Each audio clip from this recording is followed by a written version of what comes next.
अस्सलाम वालेकुम नाज़रीन, सराब बरकत आपसे मुखातिब है। दो तीन अहम तरीन खबरें हैं, बहुत सारे अंदाजे, बहुत सारे तज्जिए, बहुत सारे खबरें जो फीड की जाती थी वो सारी गलत निकली हैं। और एक बहुत बड़ी शख्सियत ने अंदिया दे दिया है कि वो तहरीक इंसाफ के अंदर शामिल होने लगी हैं। अब ये बहुत कद्दावर शख्सियत है, पाकिस्तानी माशरे में इनका एक मुकाम है और इनके शामिल होने का जो इम्पैक्ट होगा वो इम्पैक्ट बहुत मैसिव होगा। ये गेम चेंजर इम्पैक्ट होगा। ये मैं आपको बता रहा हूं, जब आप नाम सुनेंगे तो आपको भी महसूस होगा कि वाकईतन ये गेम चेंजर होगा तहरीक इंसाफ के लिए। उनके बारे में आपको बताते हैं, लेकिन उससे पहले जो खबर है ये बड़ी खौफनाक खबर है, परेशान कुन खबर है। जब से शाहजेब खानजादा साहब ने खावर मोनिका का इंटरव्यू किया है और इमरान खान की बेगम के बारे में सवाल पूछे, पर्सनल सवाल, जाती सवाल कि उनके ताल्लुकात खान ने उनके साथ कैसे बनाए, उसके बाद से लोग शाहजेब खानजादा साहब के घर के अंदर घुस गए। लोग उनके बेडरूम तक जा पहुंचे, दरवाजे उन्होंने तोड़ दिए और कोई चादर और चार दीवारी का तकद्दुस नहीं रहा। अब जानते हैं पाकिस्तानी अवाम इस किस फ्रेम ऑफ माइंड से गुजर रही है और लोगों का रिएक्शन इस वक्त क्या होगा। लोग इस वक्त किस कर्ब से गुजर रहे हैं और लोग इस वक्त क्या महसूस कर रहे हैं, लोगों के जज्बात क्या हैं। इसी दौरान खानजादा साहब ने जब ये इंटरव्यू किया तो उसके बाद से सोशल मीडिया पर शाहजेब खानजादा साहब के घर की जो खवातीन है वो महफूज नहीं रही। उनकी बेगम खास तौर पर उन्हें टारगेट किया गया। स्विमिंग पूल की तस्वीरें, उनके घर के बाहर तस्वीरें, टूर पर गए हुए थे वहां की तस्वीरें, यानी लातादाद तस्वीरें लोगों ने वायरल करवा दी हैं। और ये सिर्फ मामला शाहजेब खानजादा तक साहब तक महदूद नहीं रहा, बल्कि ये गटर का ढक्कन जो खुला है, ये अब ऐसा महसूस हो रहा है कि सबके घरों के दरवाजे तोड़ दिए गए हैं। और ये खानजादा साहब ने जो गटर का ढक्कन खोला है, ये अब बहुत आगे तक जाएगा और बहुत दूर चल जाएगा और ये बहुत लोग अब नंगे होने वाले हैं और बहुत सारी चीजें सामने आने वाली हैं जो अलार्मिंग है, जो कि खौफनाक है और बहुत ज्यादा खौफनाक है, बहुत हद तक खौफनाक है। हमारे मुआशरे में अक्सर कहा जाता है कि आज अगर आप किसी का ग्लास तोड़ोगे तो कल आपका ड्रम टूटेगा, कल आपका ज्यादा नुकसान होगा। और वही चीज खानजादा साहब के साथ हुई है। शाहजेब खानजादा एक जबरदस्त रिप्यूट के मालिक साफी हैं, बड़े जबरदस्त सवाल करते हैं, पाकिस्तान की मोस्ट पढ़े लिखे एक जर्नलिस्ट हैं, इन्वेस्टिगेटिव साफी हैं। लेकिन ये इंटरव्यू पता नहीं उन्होंने दबाव में किया है, किस तरह से किया। ये भी खबरें आ रही हैं कि एक साफी और से करवाना चाह रहे थे, उन्होंने इनकार किया, उसके बाद खानजादा साहब को ये इंटरव्यू दिया गया है। तो किस तरह से उन्होंने इंटरव्यू किया और क्यों उन्होंने ये चूज किया कि इमरान खान और बुशरा बीबी के जो जाती ताल्लुकात हैं उनके ऊपर बातचीत की जाए, जो कि झूठ है और उसके ऊपर भी इमरान खान का रद्दअमल आया है, वो भी आपको बताते हैं। लेकिन उसके बाद चीजें महफूज नहीं है, यानी ये मामला सिर्फ यहां तक खत्म नहीं होता, बल्कि इस गलाजत के अंदर नून लीग ने भी थोड़ा सा हाथ डाला है। और जो ही उन्होंने हाथ डाला है तो फिर ये गंद किस तरफ गई है आप वो सोच सकते हैं। इस वक्त डिस्कस हो रहे हैं शहबाज शरीफ साहब, कि शहबाज शरीफ साहब ने, बल्कि उनके एक स्टाफ ऑफिसर थे, वो भी ऑफिसर्स थे, उन्हें जबरदस्ती प्रेशर में लाकर उनकी बीवी से, राउफ क्लासरा साहब की वीडियो बकायदा से वायरल है कि जो जनाब शहबाज शरीफ साहब है वो सीएम थे और उन्होंने अपना जो चीफ ऑफ स्टाफ थे गालिबन या कुछ ऑफिसर्स थे, उन्हें प्रेशर में लाकर उनकी बीवी से उनकी तलाक करवाई और उसके बाद उसकी उनकी बीवी के साथ शादी की और शादी करने के बाद फिर उसे तलाक दे दी।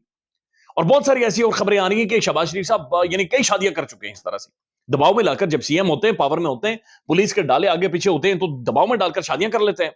और फिर बाद में जब महसूस होता है कि नहीं अब शादी यहां तक काफी थी तो तलाक दे देते हैं। तो इस तरह की बहुत सारी खबरें आ रही हैं। लेकिन लोग ये भी कह रहे हैं कि क्या शहबाज शरीफ साहब से किसी ने जाकर पूछा या ऑफिसर से कि जनाब शहबाज शरीफ की और आपकी बेगम के ताल्लुकात कैसे बने। तो ये खानजादा साहब का एक ऐसा सवाल है जो कि हॉन्ट करेगा, जो ना सिर्फ खानजादा साहब को, पाकिस्तानी सहाफत को, बल्कि पाकिस्तानी मुआशरे के अंदर जो खराबी है ये उस खराबी को मजीद बढ़ाएगा। चूंकि सोशल मीडिया पर अब वो आउट ऑफ कंट्रोल है, आउट ऑफ रीच है, लेकिन 12 लोगों को एहतियात करनी चाहिए, सबको एहतियात करनी चाहिए। खानजादा साहब की बेगम का हमारी बहनों की तरह हमारे लिए बड़ी रिस्पेक्टेबल है, उनका ताल्लुक नहीं है, उन्हें नहीं पता था कि खानजादा साहब क्या करने जा रहे हैं, यानी बात यहां तक बिगड़ गई है। ये इतना गंद फैल गया है कि शहबाज गिल साहब ने जो वीलॉग किया है,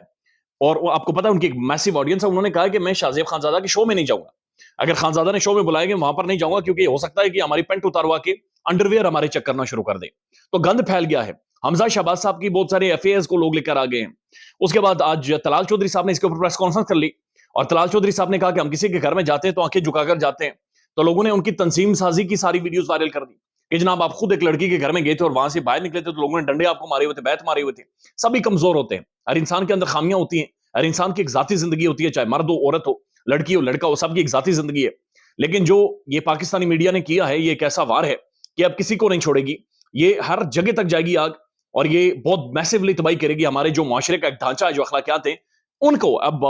बचाना अब बहुत मुश्किल नजर आ रहा है। आ चुके अब बहुत ज्यादा गंद और ज्यादा फैलेगा, बल्कि बहुत सारी वीडियोज और भी वायरल है आज, जहां पर सफदर साहब,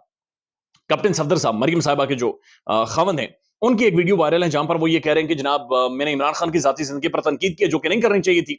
लेकिन अगर इमरान खान की जाती जिंदगी पर तनकीद हुई है तो फिर उसके बाद हमारी तंजीम साजी पर भी बातचीत होगी कि हमारे भी तो पकड़े गए थे, हमारों के भी मुंह काले हुए थे और तलाल चौधरी साहब के बारे में बातचीत कर रहे हैं। तो ये बात अब बहुत आगे चली गई है और ये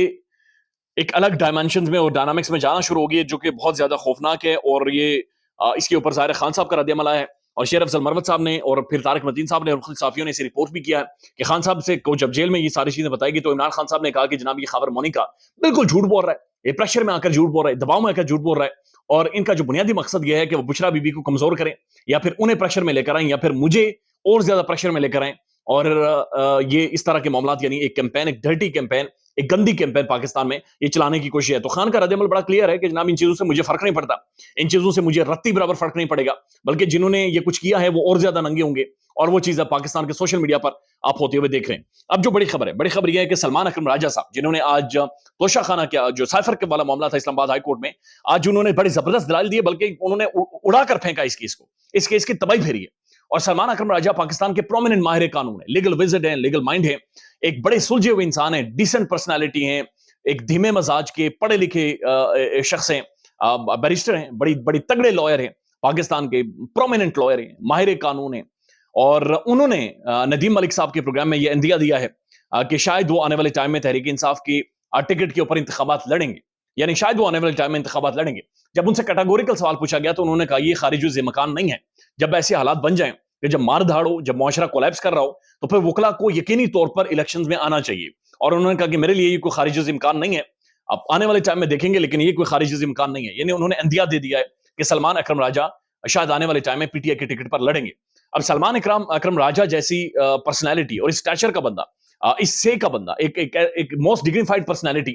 اگر وہ پی ٹی آئی میں شامل ہوتے ہیں اور لطیف کھوسہ صاحب بھی شامل ہوتے ہیں تو آپ خود ہی اندازہ لگا سکتے ہیں کہ پھر کس لیول کی یہ موومنٹ بنے گی، کس لیول کی پولیٹیکل پارٹی، کس لیول کی کیمپین، کس سٹیچر کے لوگ تحریک انصاف کے اندر شامل ہوں گے۔ یعنی اب جا کر محسوس ہو رہا ہے کہ اصل میں ایک پولیٹیکل پارٹی بننے جا رہی ہے جو کہ چینج لائے گی، جو کہ تبدیلی لائے گی، جن کا اثر رسوخ ہوگا، جو جنریشنز تک اپنا اثر چھوڑ کر جائے گی۔ اب محسوس ہو رہا ہے کہ وہ سارے گندے انڈے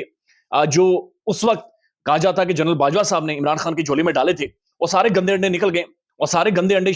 نواز شریف صاحب انہیں سمیٹ رہے ہیں، انہیں گلے سے لگا رہے ہیں، اور پاکستان کی جو کریم ہے، پاکستان کی جو موسٹ آپ کہہ سکتے ہیں کہ ڈگنیفائڈ لوگ ہیں، پرسنالٹیز ہیں، پڑھے لکھے لائرز ہیں، وکلا ہیں، بیرسٹرز ہیں، ماہر قانون ہیں، وہ پی ٹی آئی کے اندر باقاعدہ سے شامل ہونا شروع ہو گئے۔ آپ کو یاد ہوگی فیصل واوڈا کی وہ سٹیٹمنٹ کہ جہاں پر واوڈا صاحب نے پھپکی ماری تھی اور انہوں نے کہا تھا کہ آنے والے ٹائم میں نہ تو بلہ ہوگا اور نہ ہی عمران خان کا ٹکٹ لینے والا کوئی ہوگا۔ تو ٹکٹ لینے والے آج لائنوں میں کھڑے ہیں، اور ٹکٹ لینے والے آج وہ شخصیت ہیں جن کے بارے میں پاکستانی کبھی گمان بھی نہیں کر سکتے تھے، یعنی سلمان اکرم راجہ ہو گئے، ملکہ بخاری صاحبہ جیسے لوگ ہو گئے، اس کے بعد لطیف کھوسہ صاحب جیسے لوگ ہو گئے۔ یقین مانے مہذب معاشروں میں لوگ ان کا ہاتھ پکڑتے ہیں، ان کی منتیں کرتے ہیں کہ برائے مہربانی آپ آئیں اور سیاست کریں۔ ہم نے ایسے لوگوں کو مار بگایا ہے، ہم نے ایسے لوگوں کو مار دھاڑ کر کے بلیک میل کر کے انہیں باہر کیا، لیکن جہاں پر ایک شخصیت کو پریشرائز کر کے باہر کیا گیا، بیرسٹر ملکہ بخاری صاحبہ کی مثال دے رہا ہوں، تو وہیں پر سلمان اکرم راجہ صاحب، لطیف کھوسہ صاحب جیسے لوگ کھڑے ہو گئے، اور سلمان اکرم راجہ صاحب تو کھل کر اندیا دے رہے ہیں کہ آنے والے ٹائم میں وہ انتخابات پی ٹی آئی کے ٹکٹ پر لڑیں گے۔ تو it's a messy one for P T I. اس کرائسس سے جو خیر نکل رہی ہے وہ یہ نکل رہی ہے کہ تحریک انصاف کے اندر وہ لوگ آ رہے ہیں جن کی واقعتاً اب شخصیتیں ہیں، جن کا ایک امپیکٹ ہے، جن کا اس معاشرے کے لیے، اس سسٹم کے لیے کوئی نہ کوئی کنٹریبیوشن ہے اور ہوگا بھی۔ خیال رکھیے گا اپنا، اللہ حافظ۔